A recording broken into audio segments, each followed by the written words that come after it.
Sriwijaya berdiri dan menjadi pusat kebudayaan serta pusat ilmu Buddha terutama yang beraliran Hinayana dan Mahayana.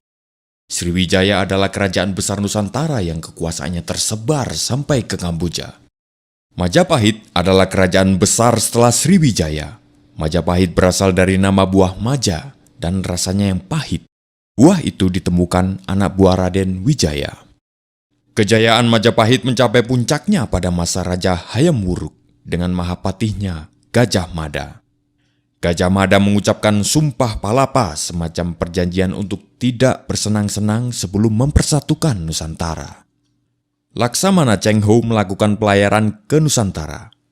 Pelayaran itu menghasilkan akulturasi budaya antara orang Cina dan penduduk lokal. Jejak akulturasi itu dapat ditemui di dalam kesenian dan kebudayaan, serta beberapa jenis bangunan peribadatan. Portugis yang masuk ke Nusantara sejak 1511 telah banyak meninggalkan jejak budaya, salah satunya adalah jenis musik roncong yang dicampur dengan gitar khas Portugis. Di samping persebaran agama Kristen oleh Franciscus Xaverius, Portugis banyak meninggalkan perbendaharaan kata, yang sampai saat ini kata itu masih dipakai.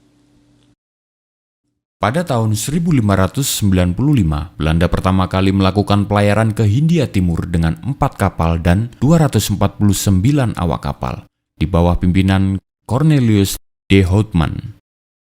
1602 Maret, terbentuklah VOC. VOC sebenarnya adalah jalan tengah yang ditempuh oleh kerajaan Belanda untuk meredam persaingan tidak sehat antar perusahaan untuk menguasai perdagangan ke Nusantara.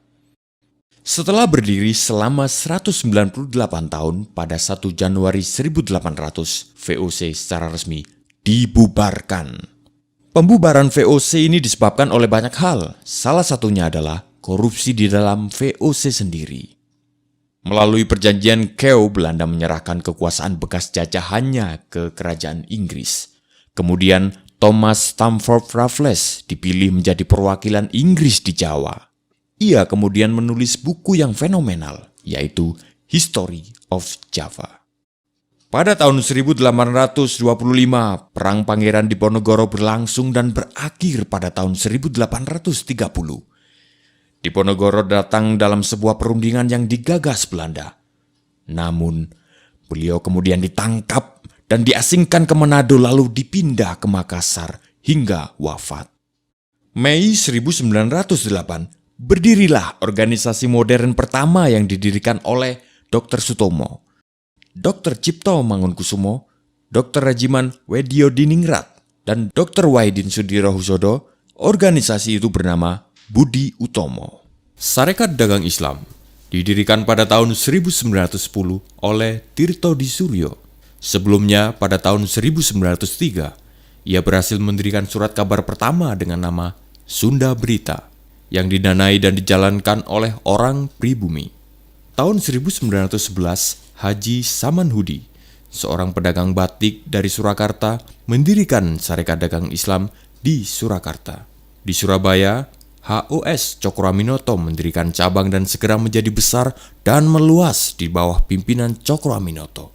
SDI kemudian berubah nama menjadi Sarekat Islam. Pada tahun 1911, EFE Dowis Dekker atau Setiabudi, Cipto Mangunkusumo, Suwardi Suryadiningrat atau Ki Hajar Dewantoro mendirikan Indisci Party.